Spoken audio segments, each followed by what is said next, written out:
एक busy office में सब लोग इंटरव्यू के लिए बैठे होते हैं।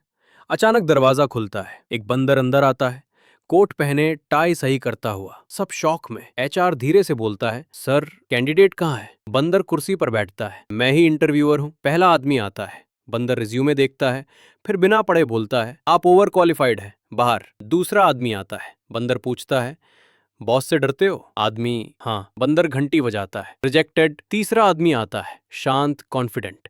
बंदर मुस्कुराता है, कल से जॉब ज्वाइन करो। सब पूछते हैं क्यों? बंदर चश्मा उतारता है, क्योंकि बाकी सब इंसान थे, तुम काम के निकले।